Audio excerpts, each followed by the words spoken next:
नमस्कार मंडळी. आज मी गेले होते बरोबर पिंगुळी खाळेपाने आनंद माडिये यांच्या चित्रशाळेत. त्या चित्रशाळेत पोचल्यानंतर आम्ही गणपतींचे व्हिडिओ करण्यास सुरुवात केली आणि प्रत्येक गणपतींची रेखणी बघितली. आणि मात्र प्रत्येक गणपतीची रेखणी वेगवेगळ्या स्वरूपात आपणाक बघूक भेटली. इथे शेले धोतरा पण गणपतीचे वेगवेगळे आपणाक बघूक मिळाले.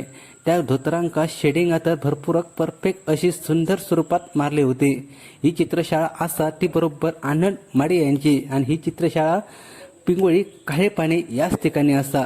जर तुमका गणपती बुक करूची असतात तर मे महिना ते जून महिन्यात तुमका येऊन गणपती बुक करा, कारण आपणा होई तशी मूर्ती या 2 महिन्यात आपणा बघूक मिळतली. आणि बरेचसे गणपती या चित्रशाळेत अगोदरच बुक झालेले असतात.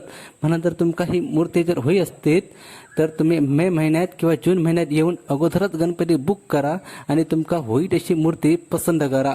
या चित्रशाळेत इल्यानंतर माका तर भरपूर आनंद झालो, कारण प्रत्येक गणपतीची रेखणी धोतरा वेगवेगळ्या स्वरूपात माका बघूक भेटली. या चित्रशाळेत इल्यानंतर मी आनंद घेतलाय. माझ्या समवेत माझे अजून 4 मित्रसुद्धा होते. ते पण गणपती बघून भरपूर आनंदित झाले. परंतु पेंटिंग एवढा सुंदर होता की प्रत्येक गणपती बघित राहण्यासारखं या चित्रशाळेत होतो. म्हणूनच याच ठिकाणी आम्ही पोचल्यानंतर भरपूर व्हिडिओ फोटो प्रत्येक गणपतीचे घेतलो. या चित्रशाळेत बरोबर एकूण 400 ते 450 गणपती या चित्रशाळेत असतात. आणि या पेंटिंग काम बरोबर 2 महिने अगोदरच सुरू होता. म्हणून होयात असा लक्ष देऊन या चित्रशाळेत भरपूर पेंटर या चित्रशाळेत काम करतात.